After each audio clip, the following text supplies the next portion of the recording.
Chamisa vows to defend Zimbabwe amid chaos. Harare, the 21st of September 2025. By correspondent, Citizens Alliance leader NELSONCHAMISA pledged to protect Zimbabwe's integrity on Thursday, urging citizens to safeguard the nation's wealth and resources from monopolization. Zimbabwe is ours. Zimbabwe is us. It belongs to all, not to a few, Chamisa said, highlighting the urgent need for unity amid economic turmoil and governance challenges. War veterans leader under siege over ED 2030. Factional fights in ZANU-PF intensified as Vice President Constantino Chiwenga and other leaders clashed over mnangagwa's alleged 2030 agenda. Some Zimbabwe National Liberation War Veterans Association leaders, including National Secretary General Sam Paranyatwa, resisted involvement, prompting attacks on his farm and mining ventures in Guruve. Police say investigations are ongoing. Mnangagwa warns ZANU-PF saboteurs. President Mnangagwa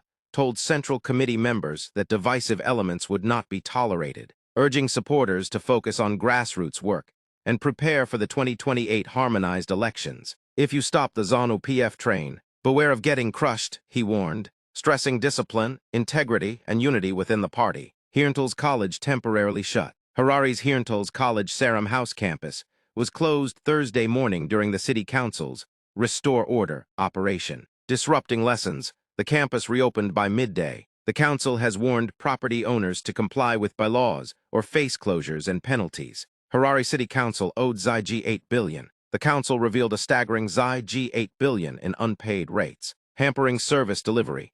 Residential properties account for ZVAITWA $5 billion, commercial ZVAITWA $1.09 billion, and industrial ZVAITWA $1.05 billion. Authorities warned chronic defaulters of potential property attachment or business closure. Prophecy claims Jesus returning next week. A South African pastor claimed a vision revealing Jesus will return on the 24th of September. Prophet Emmanuel Makandiwa also said Lucifer was supposed to be the Son of God, explaining that Jesus came to undo the devil's rebellion, sparking debate among Zimbabweans on social media. PALED member escapes jail term. A political activist reportedly avoided imprisonment in a recent court ruling.